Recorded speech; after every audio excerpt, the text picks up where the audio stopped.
Hello everyone, welcome to JPS platform. I am Vinay Rajput and आज आपसे मैं एलिफेंट पे बात करूंगा क्योंकि एलिफेंट में यूपीएससी में क्वेश्चन आया है एलिफेंट में।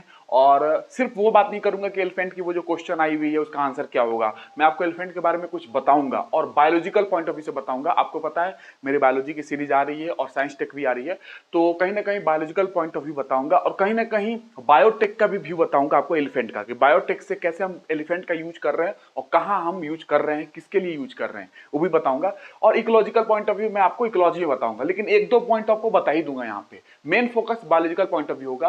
तो एलिफेंट के बारे में आपको ये बताना चाहता हूं कि एलिफेंट के बारे में आपको अगर जानना है तो एलिफेंट के बारे में आप फिजिक्स पॉइंट ऑफ व्यू से भी मैं कुछ बता सकता हूं। फिजिक्स पॉइंट ऑफ व्यू से क्या हो सकता है एलिफेंट के बारे में, और बायोलॉजिकल पॉइंट ऑफ व्यू से क्या हो सकता है, ठीक है। और बहुत ही ऐसा एनिमल एलिफेंट जिसपे बहुत सारे रिसर्च भी चल रही है, आपको पता होगा, नहीं पता है तो आपको बता दूं, बहुत सारी रिसर्च चल रही है एलिफेंट पे। क्यों? क्योंकि एलिफेंट की बहुत सारी कैरेक्टरिस्टिक्स, बहुत सारे फीचर्स हमें नहीं पता है। उनके सोसाइटी के बारे में बहुत कम ही चीज पता है हमें। उनकी सोसाइटी होती है, उनके सोसाइटी के बारे में हमें बहुत कम चीजें पता है। देखिए एलिफेंट के बारे में मैं जितना आपको बता दे रहा हूं, इससे आपको कभी भी इलेफस के नाम से जानते हैं, ठीक है। इस साइंटिफिक नेम आप जानते हो ना, साइंटिफिक नेम्स होते हैं, है ना। तो एलिफेंट का साइंटिफिक नेम इलेफस है, ठीक है, उसके नाम से जानते हैं साइंटिफिक नेम। और एलिफेंट की बात करूं तो एलिफेंट जो है दे कम्युनिकेट, ये अपने में कम्युनिकेट करते हैं। कम्युनिकेशन इनके बीच में होती है। किस तरीके से कम्युनिकेट करते हैं? एक साउंड होती है, आपको पता है साउंड होती है, इंफ्रासोनिक साउंड होती है, सोनिक साउंड होती है, अल्ट्रासोनिक साउंड होती है। तो इंफ्रासोनिक साउंड के माध्यम से ये कम्युनिकेट करते हैं। दे कम्युनिकेट आपस में बातचीत जो उनकी है, कम्युनिकेट थ्रू, ठीक है, इंफ्रासोनिक साउंड। देखिए इंफ्रासोनिक अल्ट्रासोनिक की बेसिक जानकारी साउंड में मैं पढ़ाऊंगा फिजिक्स में, यहां बस सुन लीजिए इंफ्रासोनिक साउंड, ठीक है।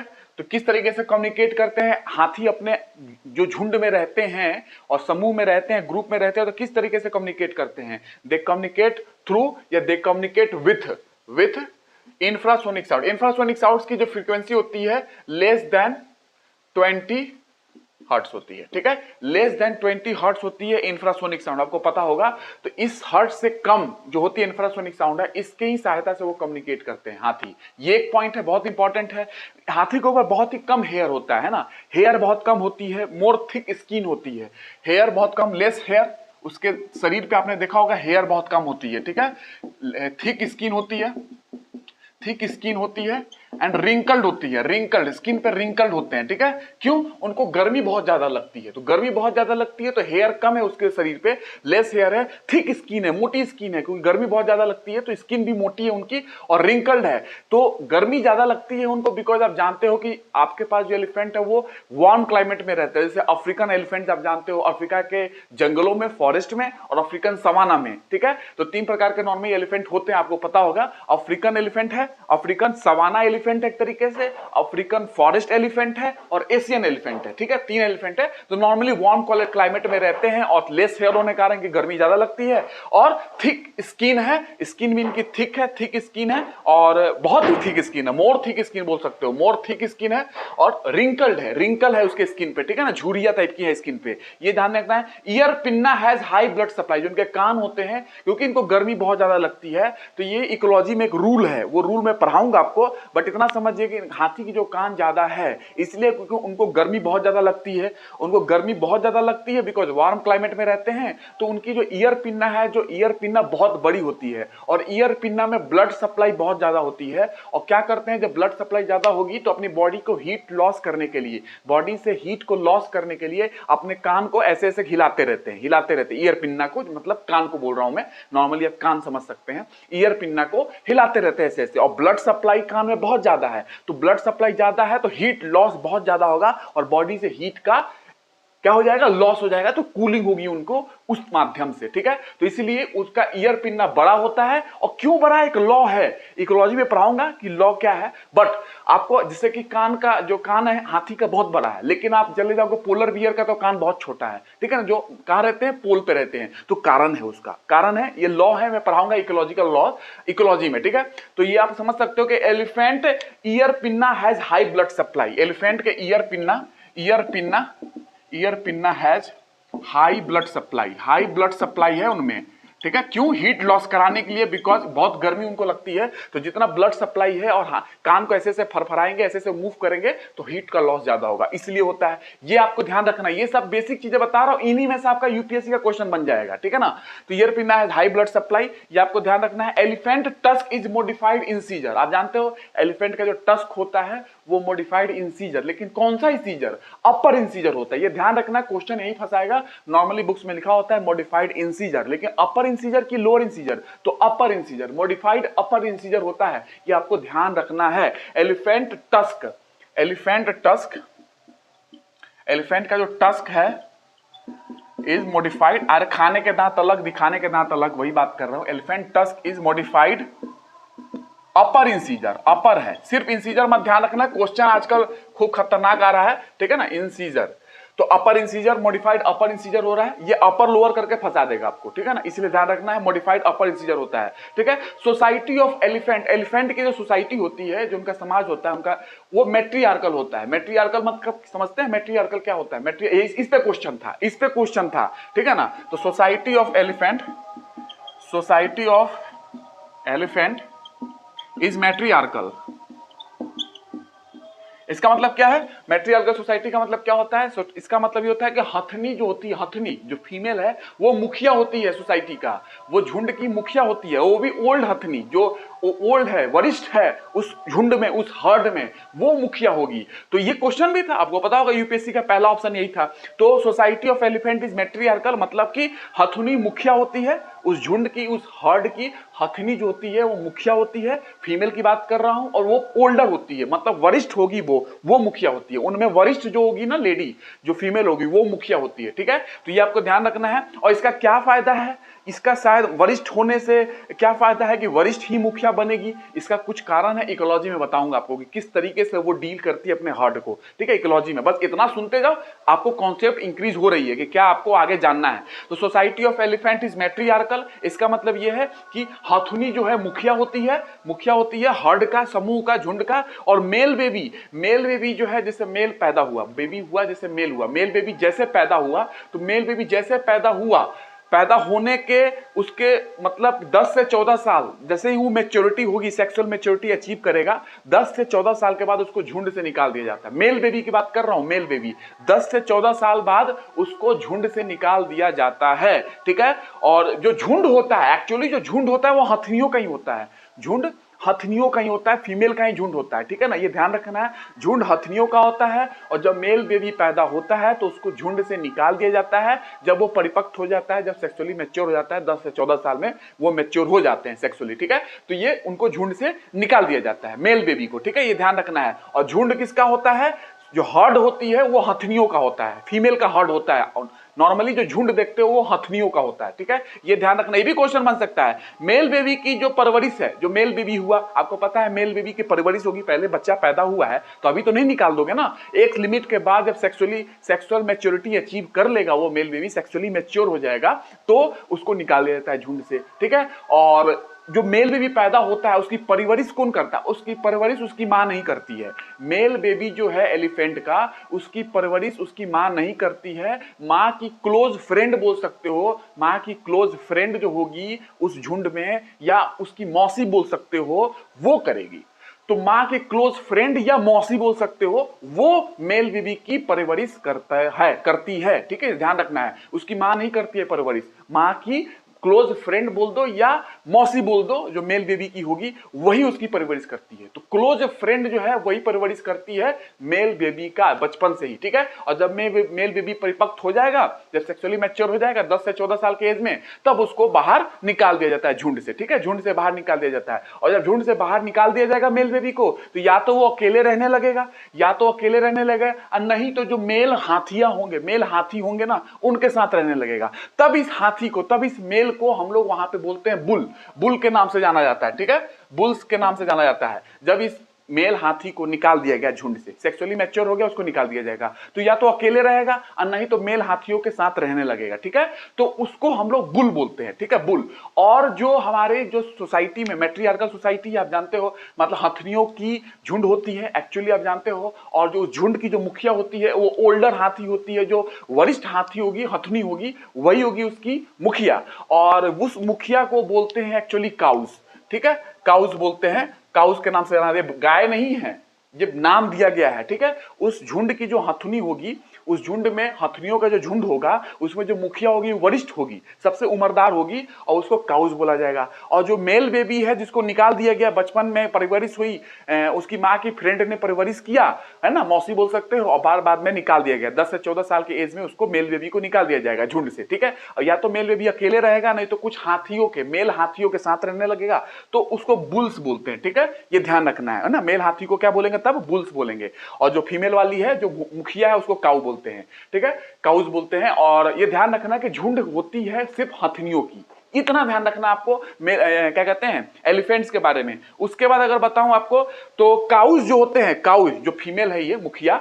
जो काउस है, वेरी प्रोटेक्टिव, बहुत ही प्रोटेक्टिव होती है अपने यंग वन के लिए, यंग के लिए, जो हर्ड में झुंड में जो यंग्स होते हैं, जो बच्चे हैं उनके, उसके लिए बहुत ही प्रोटेक्टिव होती है काउस। जो मुखिया हो झुंड की ना, बहुत प्रोटेक्टिव होती है। बोलते हैं ना गांव में मुखिया है तो सारे लोगों का देखभाल करेगा, उसी तरीके से वो झुंड में जो ये काउज होती है, जो मुखिया है, जो वरिष्ठ मुखिया है, वो यंग वंश जो है, जितने भी नौ युवक हैं, नौजवान है, उसमें जो एक तरीके से बच्चे हैं हाथी के, उनके लिए बहुत ही प्रोटेक्टिव होती है, बहुत केयर करती है, ठीक है ना। ये जैसे कि आप जानते हो कि गाँव में जो मुखिया होता है गाँव का केयर करता है, उस तरीके से, ठीक है। तो ये काउज जो है आप समझ गए कि मैंने क्या बताया, बुल्स भी समझ गए मैंने क्या बताया आपको, ठीक है। उसके बाद अगर बताऊं तो फैमिली ग्रुप में देखोगे, फैमिली ग्रुप जो होगा वो 2 से 8 हाथियों का होता है। फैमिली जो ग्रुप होगा, जो परिवार का जो समूह होगा, उसमें 2 से 8 हाथी होंगे। फैमिली ग्रुप में कितने हाथी होंगे? फैमिली ग्रुप जो होगी, फैमिली की जो परिवार की ग्रुप जो होगी, 2 to 8 एलिफेंट्स होंगे, 2 से 8 एलिफेंट होंगे उनमें, ठीक है। और बहुत सारे ग्रुप मिलकर हर्ड बनाते हैं, झुंड बनती है। बहुत सारे फैमिली ग्रुप मिलकर क्या बनाएंगे? हर्ड बनाएंगे, हर्ड। और ठीक है, और ए हर्ड इंक्लूड्स 20 से 40 काउस, मतलब ये मुखिया समझ रहे हो ना, मुखिया झुंड की मुखिया होती है। तो एक हर्ड में लगभग 20 से 40 काउज होती हैं, जो मुखिया की बात कर रहा हूं मैं, उनको बात कर रहा हूं। 20 से 40 एक हर्ड में। अगर बहुत सारे ग्रुप मिल गए तो एक ग्रुप में 2 से 8 हाथी। बहुत सारे ग्रुप मिलेंगे तो क्या बोलोगे? हर्ड बोलोगे। और ये herd includes as many as 20 to 40 cows. 20 to 40 cows उसके अंदर होती है। काउज क्या हो मैंने समझा दिया आपको, ठीक है। तो as many as 20 to 40 cows एक हर्ड में होते हैं, ठीक है। ये आपको ध्यान रखना है, ठीक है। एंड ऑल देयर बेबीज, उनके बच्चे भी होंगे उसी हर्ड में, ठीक है। ये ध्यान रखना है आपको, ठीक है। ये चीजें हो गई, ये बेसिक जानकारी आपको थी। अब आपको बताता हूं कि एलिफेंट जो है अपने टॉप मोस्ट स्पीड 40 किलोमीटर प्रति घंटा की रफ्तार से चल सकता है। टॉप मोस्ट स्पीड 40 किलोमीटर प्रति घंटे की रफ्तार से ये चल सकता है, टॉप। और 100 केजी एक दिन में खाना खा सकता है। ये 100 केजी एक दिन में खाना खा सकता है और 100 लीटर पानी एक दिन में पी सकता है। 100 केजी एक दिन में खाना खा सकता है पर डे, और 100 लीटर पानी एक दिन में पी सकता है।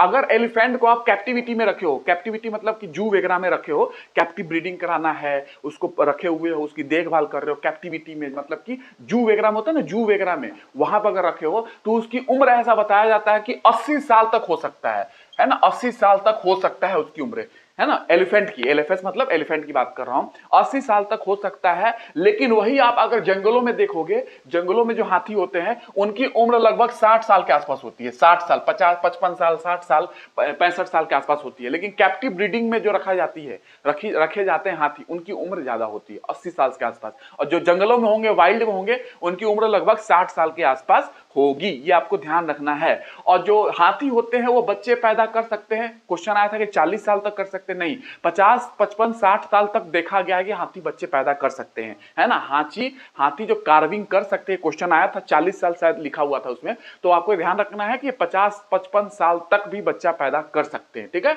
ऐसा इसमें दो राय नहीं है, 50, 55, 60 साल तक बच्चे पैदा कर सकते हैं, ठीक है। ये आपको ध्यान रखना है, ठीक है, कर सकते हैं। उसके बाद आपको अगर कुछ बताऊं तो, अगर देखो इनके बारे में और कुछ जानना है, आपने देखा 3 स्पीसीज हैं, ठीक है।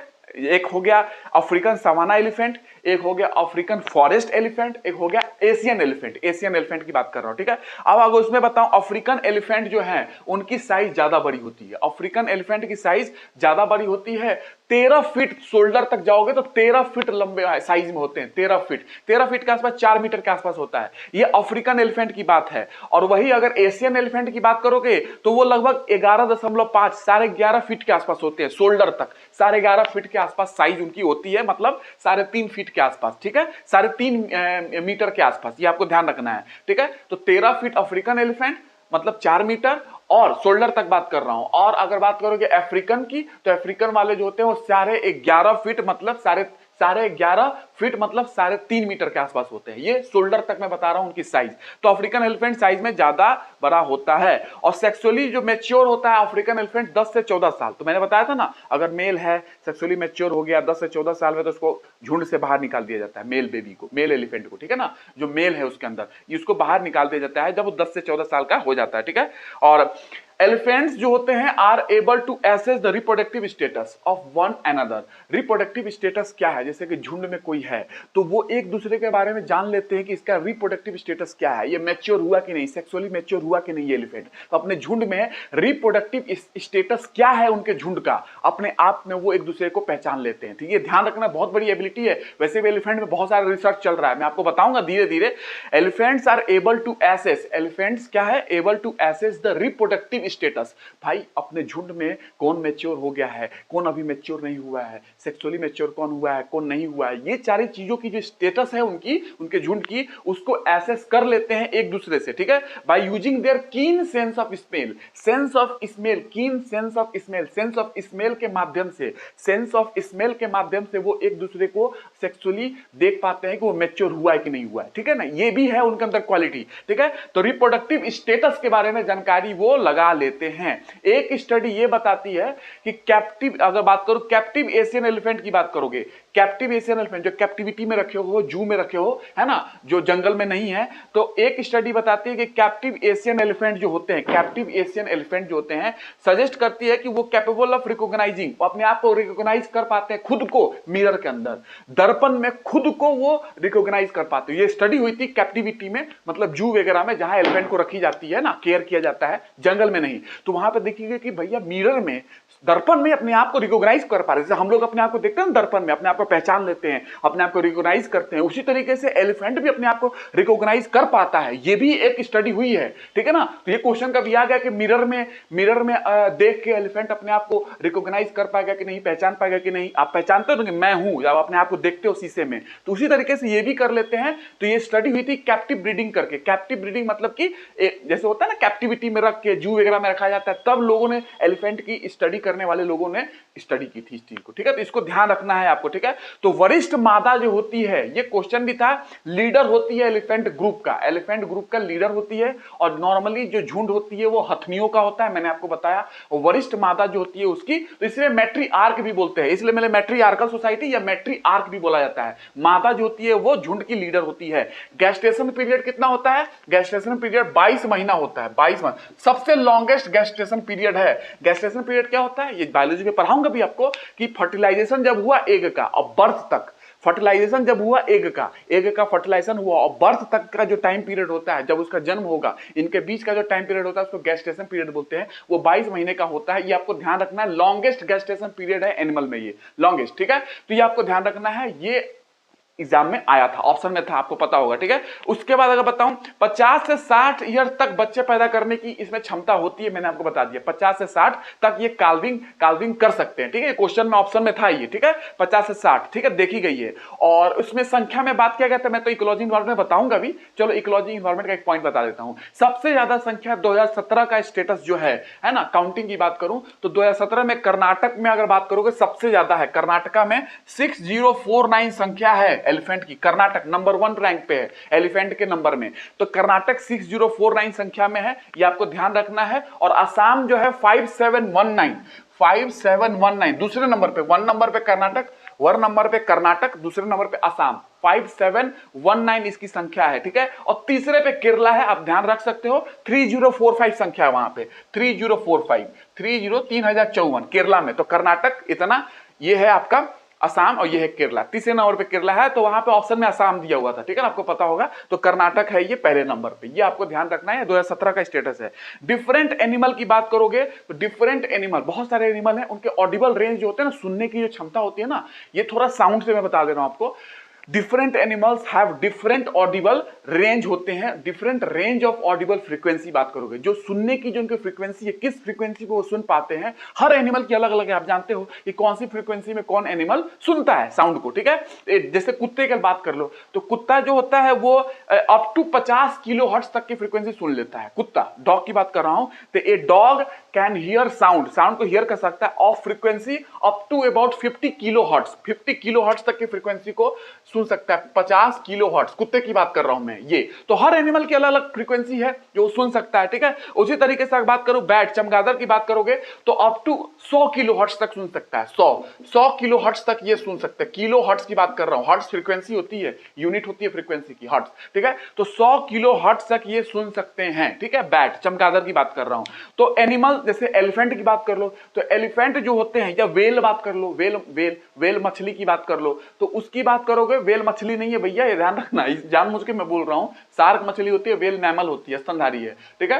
तो एलिफेंट जो है, जो बायोलॉजी में पढ़ लेना, मैं पढ़ाऊंगा मैमल वगैरह जब पढ़ाऊंगा तो यहां सुन लो, ठीक है। तो एनिमल सच एज एलिफेंट की बात कर लो, ठीक है, और वेल की बात कर लो, ये प्रोड्यूस करते हैं sound of frequency less than frequency 20 hertz. 20 hertz मैंने बताया भी था कि 20 हर्ट्ज से कम की फ्रीक्वेंसी पे ये कम्युनिकेट कर पाते हैं। तो ये क्या है, एलिफेंट ले लो या वेल ले लो, वेल दोनों के दोनों साउंड प्रोड्यूस करते हैं, फ्रीक्वेंसी कितनी, लेस देन 20 हर्ट्ज की फ्रीक्वेंसी के साउंड प्रोड्यूस करते हैं। और साइंटिस्ट ने ये पता लगाया, scientist have found that elephant जो होते हैं, हाथी जो होते हैं, वो ग्रीव करते हैं, grieve over their dead, grieve over their dead, अपनी डेड जो होती हैं, जो उनके जो दोस्त, उनके समूह के लोग जो हाथी हैं वो मर गए, तो उनके हाथियों में वो अपने डेड के लिए ग्रीव करते हैं। ग्रीव का मतलब समझते हो क्या होता है, उनके समूह का कोई मर गया मान लो, ठीक है। तो ये साइंटिस्ट ने पता लगाया है कि वो अपने समूह के जो लोग अगर मर गए, ठीक है ना, तो उनके लिए क्या करते हैं,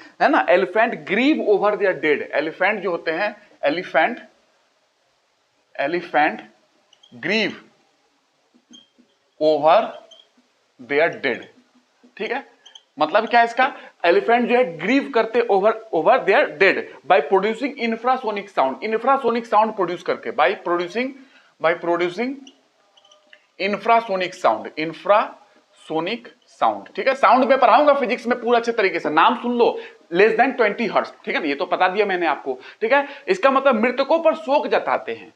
एलिफेंट जो है, उनके जो मृतक है, जो उनके मर गए, कोई साथ वाला कोई मर गया, है ना, तो उनके मृतकों पर शोक जताना किस तरीके से, इंफ्रासोनिक साउंड प्रोड्यूस करके शोक जताते, इस माध्यम में, इस तरीके से वो शोक जताते हैं, इंफ्रासोनिक साउंड प्रोड्यूस करके। ये साइंटिस्ट ने पता लगाया कि ऐसी बात है, इंफ्रासोनिक साउंड प्रोड्यूस करके अपने मृतकों पर वो शोक जताते हैं, शोक, ठीक है ना, ये आपको ध्यान रखना है। बाकी बहुत सारी बातें हैं, मैं आपको बताऊंगा। मेगा हर्बीवोर्स होते हैं एलिफेंट, बहुत ही लंबे चैनल की जरूरत होती है, कॉरिडोर बहुत चाहिए इनको ट्रेवल करने के लिए। ये इकोलॉजी का पॉइंट ऑफ व्यू है, मैंने अभी बायोलॉजिकल पॉइंट ऑफ व्यू पे ज्यादा फोकस किया है, इकोलॉजिकल पॉइंट ऑफ व्यू पे आऊंगा, इनके कॉरिडोर्स की बात करूंगा, नॉर्थ ईस्ट की बात करूंगा, कम्युनिटी लैंड लोगों ने सपोर्ट दिया है इसके लिए कि ये मूव कर पाए, फ्रीली मूव कर पाए, कोई भी ह्यूमन इंटरवेंशन ना हो। ये इकोलॉजी पॉइंट ऑफ व्यू में बताऊंगा, इकोलॉजी में आऊंगा तो, ठीक है ना। गज यात्रा क्या है, ये सारी चीजें बात करूंगा मैं इकोलॉजी में, पर आप लगे रहिए मेरे साथ, सब कुछ बताऊंगा। ये बायोलॉजिकल पॉइंट ऑफ व्यू से मैं बता रहा हूं आपको, ठीक है। तो ये आपको ध्यान रखना है, इससे आपका क्या होगा कि आपकी सारी चीजें, जैसे राइनोसेरस की बात कर लो, राइनोसेरस गेंडा जानते हो ना, राइनोसेरस भी इंफ्रासोनिक साउंड से ही वो प्रोड्यूस करके काम करते हैं। इंफ्रासोनिक साउंड, राइनोसेरस जो होते हैं ना, आप जानते हो राइनोसेरस बहुत ही इन्वायरमेंट इकोलॉजी में पूछा जाता है। कौन सा नेशनल पार्क है आपको पता होगा, राइनोसेरस के लिए नहीं पता है, इन्वायरमेंट इकोलॉजी में लगे रहिए, मैं बताऊंगा राइनोसेरस के बारे में। तो राइनोसेरस कम्युनिकेट करते हैं यूजिंग इंफ्रासोनिक साउंड, वो भी कम्युनिकेट करते हैं इंफ्रासोनिक साउंड को यूज करके, लेकिन वो इंफ्रासोनिक साउंड की जो फ्रीक्वेंसी होगी, वो इंफ्रासोनिक साउंड की फ्रीक्वेंसी जो होगी 5 हर्ट्ज के आसपास होती है। 5 इंफ्रासोनिक तभी बोलते हैं 5 हर्ट्ज, ठीक है। इंफ्रासोनिक तभी बोलते हैं जब लेस देन 20 हर्ट्ज होता है। तो 5 हर्ट्ज की फ्रीक्वेंसी का यूज करके लगभग राइनोसेरस जो होते हैं, गेंडा जो होते हैं, वो कम्युनिकेट कर, काजीरंगा नेशनल पार्क वगैरह, ठीक है, पता होगा, बात करूंगा नॉर्थ ईस्ट में कहाँ पाए जाते हैं और उनके लिए क्या किया गया है, क्या सैटेलाइट की कुछ यूज की जा रही है क्या, उनके लिए सैटेलाइट के लिए कुछ भी यूज हो रहा है क्या, क्योंकि उनके लिए बहुत ही पोचिंग हो रही है, क्योंकि उनके सिंग जो होती है ना, सिंग, उनके सिंग से सेक्सुअल स्टिमुलेंट बनाया जाता है, सेक्सुअल एक्टिविटी, सेक्सुअल स्टिमुलेंट बनाया जाता है उनके सिंग से। तो मेडिसिन में बड़ा यूज है, पोचिंग वगैरह इस कारण से भी होती है राइनोसेरस की, ठीक है ना, राइनोसेरस की। तो 5 हर्ट्ज की क्या कहते हैं फ्रीक्वेंसी जो कि इंफ्रासोनिक है, इसके यूज करके ये कम्युनिकेट करते हैं, ठीक है। और आपने एलिफेंट में भी देखा, वो भी लेस देन 20 हर्ट्ज मतलब इंफ्रासोनिक साउंड के माध्यम से ही वो भी कम्युनिकेट करते हैं और अपने मृतकों पे शोक जताते हैं, तब भी इंफ्रासोनिक साउंड ही प्रोड्यूस करते हैं वो लोग, ठीक है। और बहुत ही बातें हैं, इन्वायरमेंट इकोलॉजी में आने दीजिए, बताऊंगा। अभी इंटरेक्शन में बात नहीं जा रहा हूं, मैं बायोलॉजिकल पॉइंट ऑफ व्यू बता रहा हूं आपको, ठीक है ना। तो ये आपको ध्यान रखना है, ठीक है, ये आपको ध्यान रखना है, इतना आपको ध्यान रखना है। इससे आपको क्या होगा कि बहुत सारी चीज आपके लिए आसान हो जाएगी। देखिए, एविडेंस से पता चलता है, कुछ एविडेंसेस ऐसे हैं, कुछ एविडेंसेस ऐसे हैं जो शो करते हैं और ऐसा बताया जाता है कि एलिफेंट का ग्रेवयार्ड है, एलिफेंट ग्रेवयार्ड, अभी इस पे रिसर्च चल रही है। ग्रेवयार्ड जैसे जानते हो ना, आरबीसी का ग्रेवयार्ड, आरबीसी का ग्रेवयार्ड कौन है आप जानते हो, स्प्लीन, आपने नाम सुना होगा, स्प्लीन, प्लीहा। उसी तरीके से एलिफेंट का जो ग्रेवयार्ड है, मतलब कि एलिफेंट गैदर होते हैं, एलिफेंट जो है गैदर होते हैं उस स्थान पे और मरने के लिए, एक तरीके से एलिफेंट गैदर्स, एलिफेंट जो है सपोजिटली गैदर्स टू डाई, वहां पे मरने के लिए एक इकट्ठा होते हैं, तो वो एलिफेंट ग्रेवयार्ड कहा जाता है। इस पर रिसर्च चल रही है, तो आपको ध्यान रखना है कि एविडेंस, अभी इस पे ज्यादा एविडेंसेस नहीं है, but evidence does not substantiate the existence of so-called elephant graveyard. Elephant graveyard के एग्जिस्टेंस को जो बात की जाती है, अभी तक एविडेंसेस इस बात को नहीं मिली है ज्यादा, बट ऐसा बोला जाता है कि एलिफेंट ग्रेवयार्ड भी है, जहां पे elephant supposedly gather to die, यहां पे एलिफेंट जो होते हैं, एलिफेंट गैदर होते हैं, किस लिए, मरने के लिए, डाई करने के लिए, ठीक है, इस स्थान पे। तो भाई जैसे स्प्लीन में जाके आरबीसी मरते हैं, उसी तरीके से ये एक स्थान है एलिफेंट ग्रेवयार्ड, जो कि एविडेंस अभी मिली नहीं है, लेकिन बात की जा रही है कि यहां पे गैदर होते हैं एलिफेंट सारे और वहां पे जाके डाई, मरने के लिए, ठीक है, डाई करते हैं। तो ये आपको ध्यान रखना है। मेमोरी, अगर मेमोरी की बात करो, जैसे जानते हो माइग्रेशन करते हैं एलिफेंट, आपको पता है माइग्रेशन करते हैं, बहुत ही लार्ज फूड की जरूरत होती है, तभी तो मेगा हर्बीवोर्स बोलते हैं। आने दीजिए इकोलॉजी एनवायरनमेंट में बताऊंगा वहां पे मेगा हर्बीवोर्स क्यों बोलते हैं। तो मेमोरी जो होती है उनकी, मेमोरी जो याददाश्त की बात करोगे, मेमोरी प्ले करते हैं बहुत इंपॉर्टेंट रोल ड्यूरिंग माइग्रेशन जब करना है यहां से वहां, तो उनकी जो मेमोरी होती है ना, बहुत इंपॉर्टेंट रोल प्ले करती है। आप पूछोगे कैसे, वो रिमेंबर रखते हैं, वो इस बात को याद रखते हैं कि किस लोकेशन पे पानी था, तब जाके उस लोकेशन के माध्यम से जाएंगे, क्योंकि पानी पीना है इनको 100 लीटर पर डे, आपने देखा। तो इसको ध्यान रखते हैं, मेमोरी जो है उनके पास, memory plays a important role during migration के समय बहुत इंपॉर्टेंट रोल प्ले करती है। एज दे रिमेंबर, वो याद रखते हैं, ठीक है, लोकेशन ऑफ वाटर के लोकेशन को याद रखते हैं, जहां से उनको वाटर मिली थी पिछली बार, वो याददाश्त उनके पास है। जब माइग्रेट करेंगे तो उसी रास्ते से जाएंगे, क्योंकि उनको वाटर मिलेगा वहां, उनको वाटर चाहिए, ठीक है। तो ऑलवेज माइग्रेशन उसी रास्ते से करते हैं जिस रास्ते से उनको पता है कि वाटर कहां है, वो याद रखते हैं, मेमोरी में ये सारी चीजें याद रखते हैं। तो मेमोरी उनको बहुत ही हेल्प करता है कि माइग्रेशन रूट क्या होनी चाहिए उनके लिए, ठीक है, ताकि उनको पानी मिल पाए। साथ ही साथ इंटेलिजेंस की बात कर लो, इंटेलिजेंस जो है, ये लिखते रहिएगा, इंटेलिजेंस जो है, intelligence has also been observed, उनके अंदर इंटेलिजेंस को भी ऑब्जर्व किया गया है इन कंजंक्शन विथ मेमोरी।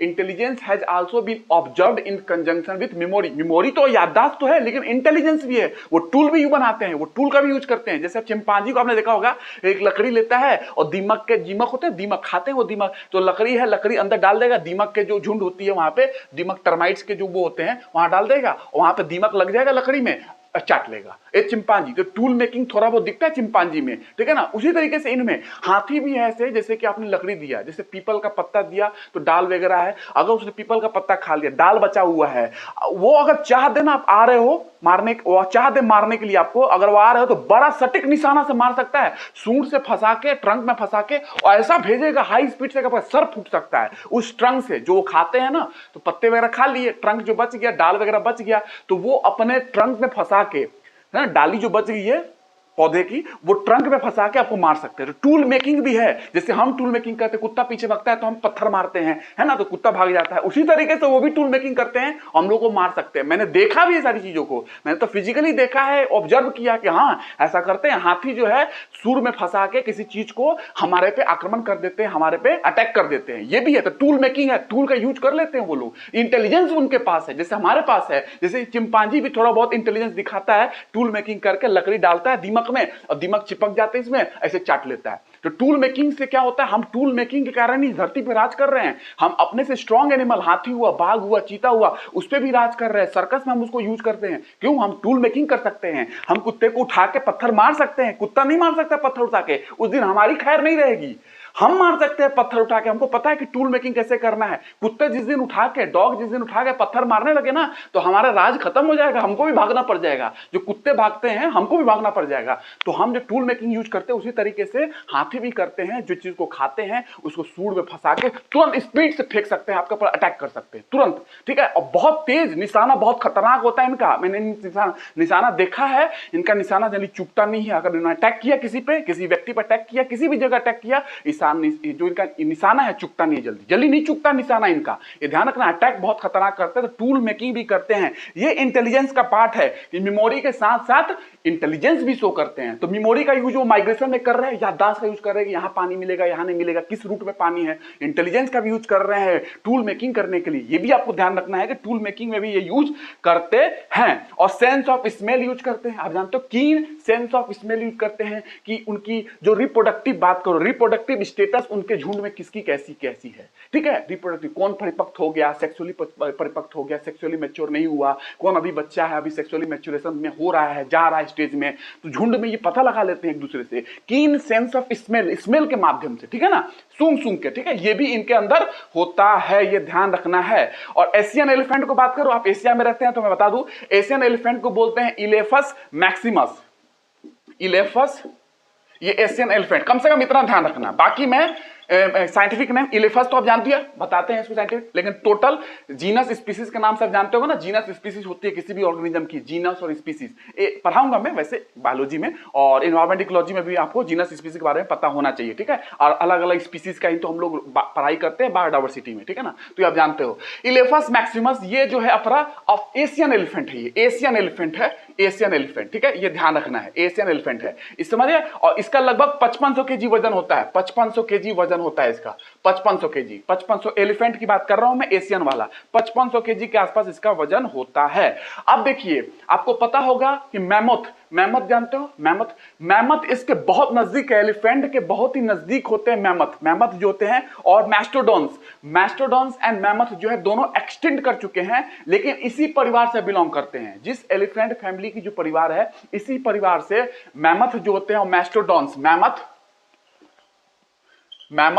ये कोल्ड क्लाइमेट में रहते हैं और रहते थे, एक्सटेंड हो गए। और मैस्टोडॉन्स इसी परिवार से, मैस्टोडॉन्स, ठीक है, इसी परिवार से बिलोंग करते हैं जिस परिवार से एलिफेंट बिलोंग करता है, ठीक है। तो मैस्टोडॉन्स और मैमथ जो है इसी फैमिली से बिलोंग करते हैं, लेकिन बात यही है दुख की कि मैमथ और मैस्टोडॉन्स एक्सटिंक्ट कर चुके हैं, एक्सटिंक्ट कर चुके हैं, ठीक है। लेकिन प्रोजेक्ट उली मैमथ, मैं आपको बताऊंगा जेनेटिक इंजीनियरिंग में कि प्रोजेक्ट उली मैमथ, प्रोजेक्ट जो है woolly mammoth revive and restore programme कुछ चल रही है, ठीक है ना। रिवाइव वर्ल्ड में रिवाइव एंड रीस्टोर प्रोग्राम चल रहे हैं, जो स्पीसीज एक्सटिंक्ट हो चुके हैं। आप जानते हो IUCN के रेड डाटा लिस्ट आती है, तो उसमें एक्सटिंक्ट कैटेगरी भी होती है। तो जो स्पीसीज एक्सटिंक्ट कर चुके हैं उनको रिवाइव करना, उनको रीस्टोर करना, फिर से कैसे, जो स्पीसीज एक्सटिंक्ट हो चुकी है, जो जानवर एक्सटिंक्ट हो चुका है, विलुप्त हो चुका है, क्या उसको भी वापस ला सकते हैं क्या? हाँ, ला सकते हैं। इसी प्रोग्राम का नाम है revive program, revive and reuse program, REVIVE and reuse program. ये एक प्रोग्राम है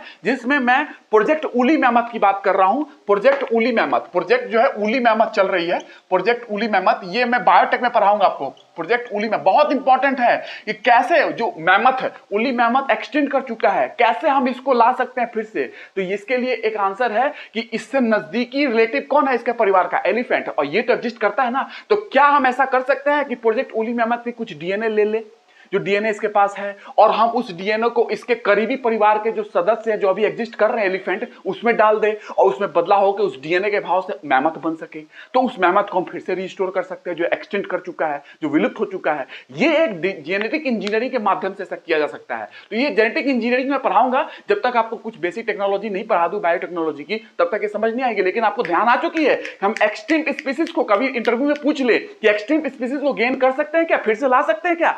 यस, प्रोजेक्ट उली मैमथ का एग्जांपल देंगे और ला सकते हैं। जब उसके क्लोज रिलेटिव, क्लोज फैमिली के सदस्य हैं, तो उनमें हम जो एक्सटिंक्ट हो चुके हैं उनके पास फॉजिल्स हैं, उनकी हड्डी है, उन हड्डी से हम निकाल सकते हैं क्रोमोसोम को, और वो उनके सब जो रिलेटिव है, क्लोज रिलेटिव जो अभी एग्जिस्ट कर रहा है, जैसे एलिफेंट यहाँ एग्जिस्ट कर रहा है, हाथी, उनमें वो क्रोमोसोम डाल सकते हैं और हाथी में वो बदलाव आएंगे उस क्रोमोसोम के हिसाब से जो प्रोजेक्ट उली जो मैमथ है उसकी जो हड्डी से हमने निकाला, उसके जो फॉजिल से हमने निकाला क्रोमोसोम, उसका यूज करके हम एलिफेंट में डाल सकते हैं जेनेटिक इंजीनियरिंग के माध्यम से, और वो एलिफेंट में बदलाव होके वो मैमथ बन सकता है और वो हम स्पीसीज को गेन कर सकते हैं फिर से जो विलुप्त हो चुका है, जैसे मैमथ। प्रोजेक्ट उली मैमथ की बात हम करेंगे और अच्छे से, लेकिन इतना आप समझ चुके हो कि प्रोजेक्ट उली मैमथ जो है through cloning and CRISPR technology, cloning and CRISPR, मैं इसलिए नहीं बात कर रहा हूं, क्रिस्पर टेक्नोलॉजी की बात है, क्रिस्पर तो एग्जाम में आई हुई है, आपके एग्जाम में आए हुए क्रिस्पर, तो through cloning and CRISPR technology with the help of, मतलब कि CRISPR technology gene editing technology होती है, जीन को एडिट करना, छेड़छाड़ करना, मैनिपुलेट करना,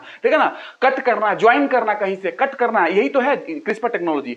तो एशियन एलिफेंट का हम लोग यूज करेंगे, एशियन एलिफेंट, इसीलिए मैंने एशियन एलिफेंट की बात की थी। एशियन एलिफेंट का यूज करेंगे प्रोजेक्ट उली मैमथ में, और इसमें हम लोग क्या करेंगे कि क्रिस्पर टेक्नोलॉजी क्लोनिंग के माध्यम से हम यहाँ पे एशियन एलिफेंट का यूज करेंगे with the help of Asian elephant. हम लोग क्या करेंगे, प्रोजेक्ट उली मैमथ के रिवाइवल करना है, फिर से हम लोग उली मैमथ को लेके आना है हमें, जो एक्सटेंड कर चुका है, तो उसकी रिवाइवल की बात है। रिवाइवल मतलब दोबारा उसको हमको लाना है जो एक्सटेंड कर चुका है, उसके लिए हम लोग क्लोनिंग और CRISPR technology with the help of Asian elephant की सहायता से हम लोग करने वाले हैं। इसमें एलिफेंट क्यों, क्योंकि एलिफेंट क्लोज रिलेटिव है मैमथ के, बहुत ही नजदीकी परिवार के सदस्य हैं एलिफेंट, जो एलिफेंट अभी एग्जिस्ट कर रहे हैं, तो नजदीकी परिवार के सदस्य का हम यूज कर सकते हैं। डायनासोर क्यों नहीं ला सकते हैं, क्योंकि डायनासोर विलुप्त हो चुके हैं, लेकिन डायनासोर इसलिए नहीं ला सकते हैं क्योंकि उसके क्लोज रिलेटिव नहीं है कोई, क्लोज रिलेटिव हो तब तो हम कुछ जीन एडिटिंग कर सकते हैं, तो वो नहीं है, इसलिए हम नहीं ला सकते हैं। लेकिन मैमथ का क्लोज रिलेटिव एलिफेंट है, इसलिए हम यहां पे कर सकते हैं, इस मैमथ को फिर से ला सकते हैं, जो ये विलुप्त हो चुका है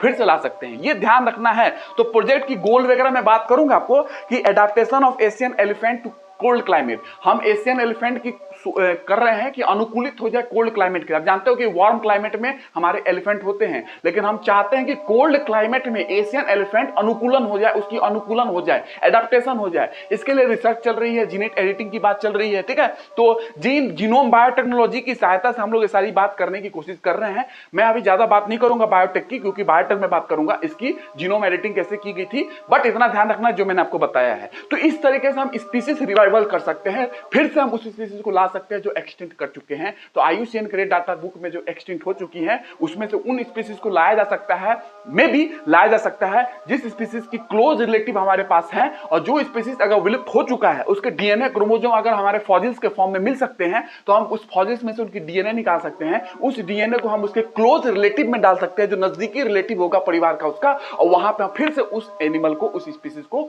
फिर से ला सकते हैं जो एक्सटेंट कर चुके हैं, ठीक है। तो ये ध्यान रखना है। बाकी मैं आपको बायोटेक्नोलॉजी में मेरे साथ आइए, मैं वहां पे पढ़ाऊंगा। साइंस टेक चल रही है, एनर्जी में आऊंगा, एनर्जी पढ़ा रहा हूं। एनर्जी में अभी मैं हाइड्रोइलेक्ट्रिक पावर प्लांट स्टार्ट करने वाला हूं, सारी कंप्लीट होगी, ठीक है। तो करते रहिए बायोटेक में, और बायोलॉजी में मेरा करते रहिए, बिकॉज बायोलॉजी जब समझ लोगे ना तभी मेरी बायोटेक्नोलॉजी समझ पाओगे आप, ठीक है ना। तो बायोटेक समझने के लिए बायोलॉजी मेरी कोर्स कीजिएगा जो मैं पढ़ा रहा हूं, ठीक है। और बाकी पूरे क्वेश्चन मैं करा के भी दूंगा, UPSC, UPPSC, MPPSC, Bihar PSC, सबके क्वेश्चन बायोलॉजी में क्या आया है, साइंस टेक में क्या आया है, जब मैं एनवायरमेंट इकोलॉजी पढ़ाऊंगा तब, जब ज्योग्राफी पढ़ाऊंगा तब, जितने और सब्जेक्ट पढ़ाऊंगा, सीसेट का मैं एप्टीट्यूड लेके आऊंगा, सब कुछ करा के दूंगा आपको, ठीक है। टेंशन कुछ नहीं लेना है, आपको समझ में आएगा कवरेज क्या है। यहाँ पे ये कवरेज जो मैंने आपको दिया है, रेयर ऑफ रेयरेस्ट लोग बता पाएंगे मे बी, और अगर कोई बताता है तो बहुत अच्छी बात है, ऐसे लोग होने चाहिए देश में, ताकि आपका काम आसान हो जाए, ठीक है ना। तो मैंने सिर्फ आपके क्वेश्चन को डील नहीं किया जो यूपीएससी में आया है, वो आपका निकल चुका है यहाँ से, कि एलिफेंट का लीडर कौन होती है, मैंने बता दिया। 50 से 60 साल तक बच्चे पैदा कर सकते हैं, तो 40 साल वाला तो गलत हो गया वैसे ही, है ना। कर्नाटका नंबर 1 पे है, तो आप ऐसे ही सोच सकते हो केरला दूसरे नंबर पे है, तो वो ऑप्शन वो वहीं से चला गया, ठीक है। तो ये सारे आपने सॉल्व कर लिया, वैसे भी ज्यादा कुछ है नहीं जो क्वेश्चन है, मैंने और भी सारी चीजें आपको बता दी है, ठीक है, तो ये आपको ध्यान रखना है। बाकी आपका सारा काम हो जाएगा, इसके बाद जो है आपको कुछ करने की जरूरत नहीं है, ठीक है। तो राइनोसोरस की मैंने बता दिया, राइनोसोरस गेंडा वगैरह आपको पता है सेक्सुअल स्टिमुलेंट बनते हैं, सेक्सुअल एक्टिविटी को स्टिमुलेट की जाती है, उसके सींग में ऐसे मेडिसिन होते हैं, मैं बताऊंगा जब मैं इन्वायरमेंट इकोलॉजी पढ़ाऊंगा आपको, ठीक है ना। इनफैक्ट बायोलॉजी में भी बता दूंगा आपको, ठीक है, सब समय आएगा तो, ठीक है। और फिर नेक्स्ट क्लास में बात करेंगे, ठीक है। और आई होप चीजें मजा आ रही होगी, तो आप इसको अपने दोस्त वगैरह में सबको दो ताकि सारी जानकारी हो, ठीक है। आप अपना फर्ज निभाए, प्रकृति अपना फर्ज निभाएगी, क्योंकि जिस काइंड की एनर्जी आप प्रकृति में दोगे वही रिफ्लेक्ट बैक होगी। तो आपको ये नहीं सोचना है कि आपके बस आप दे दोगे कोई अच्छा पढ़ लेगा, ऐसा हो जाए, कुछ नहीं सोचना है। Whatever the kind of energy you give to the universe same reflect back to you, वही एनर्जी आपके पास आएगी। अच्छा सोचोगे अच्छा आएगा, बुरा सोचोगे बुरा ही आएगा। रिफ्लेक्शन का खेल है, एनर्जी का खेल है यूनिवर्स में। आइए एनर्जी पढ़ा रहा हूं, वैसे यूनिवर्स वाली एनर्जी तो मैं बात करूंगा आपको जब मैं स्पेस पढ़ाऊंगा, स्पेस नहीं वो भी यूनिवर्स की पार्टिकल फिजिक्स पढ़ाऊंगा तब बात करूंगा। फिर भी आप समझ सकते हो एनर्जी मैं साइंस टेक में जो पढ़ा रहा हूं आपको एनर्जी, वहां पे एनर्जी के लिए इतना ही चीज बता सकता हूं कि आप जितनी एनर्जी जो यूनिवर्स में दोगे वही रिफ्लेक्ट होकर आपके पास आएगी। तो रिफ्लेक्शन का फिनोमेना है, एनर्जी का खेल है, पूरे यूनिवर्स एनर्जी पे होल्ड करके रखी हुई है, पूरी यूनिवर्स एनर्जी पे ही टिकी हुई है। एनर्जी का कॉन्सेप्ट पे टिका हुआ है, आइंस्टाइन की कॉन्सेप्ट E=mc² भी एनर्जी पे टिकी हुई है। सारी चीजें एनर्जी का खेल है। तो whatever the kind of energy you give to the universe same reflect back to you, वही एनर्जी रिफ्लेक्ट करके आएगी। तो आप अच्छा सोचे, अच्छा करें, आप अच्छा करेंगे प्रकृति में आपके लिए भी अच्छा होगा, ठीक है। आप जो भी चाहते हैं, एग्जाम निकालना है, ये पढ़ने के बाद एग्जाम नहीं निकलेगा तो क्या निकलेगा भैया, ठीक है ना। आप बुक तो खोज के देखना, आपको ये मेरी इतनी साल की स्टडीज है बायोलॉजी में और डिफरेंट फील्ड में, तो मैं दे रहा हूं। अभी तो मैंने आपको इकोलॉजिकल पॉइंट ऑफ व्यू नहीं दिया है, अभी मैं आपको गज यात्रा के बारे में, इनके कॉरिडोर्स के बारे में, मेगा हर्बीवोर्स ये होते हैं उनके बारे में अभी बहुत सारी बात करनी है मुझे, बहुत सारी बात करनी है। इनका रोल क्या है पॉलिनेशन में, इनका रोल और क्या है इन्वायरमेंट इकोलॉजी में, इनकी बात मुझे करनी है। इनके सिंग से, इनके टस्क से क्या बनता है, इनके टस्क की वेट क्या होती है, इन सब की बात मैं करूंगा। टस्क क्या रोल निभाते हैं, टस्क क्यों होते हैं, इनके जो इंसीजर हैं आप देखते हो, इनके जो इंसीजर हैं वो क्यों हैं, उनका तो बोझ बना हुआ है वो दो इंसीजर। इनफैक्ट इंसान तो काट के उसको बेच रहा है एक्चुअली, ठीक है ना। बट वो क्यों है उनके अंदर, जब उनका कोई फायदा नहीं है। उनका फायदा है नेचुरल सिलेक्शन से फायदा नहीं मिलेगा। उसका आंसर नेचुरल सिलेक्शन से नहीं है, उसका answer theory of sexual selection से है जो डार्विन ने दिया था। मैं बात करूंगा एनवायरमेंट इकोलॉजी में भी और आपको बायोलॉजी में भी सिखाऊंगा जब मैं इवोल्यूशन पढ़ाऊंगा, ठीक है, विकास पढ़ाऊंगा तो, ठीक है। तो नेक्स्ट क्लास में मिलते हैं, थैंक यू।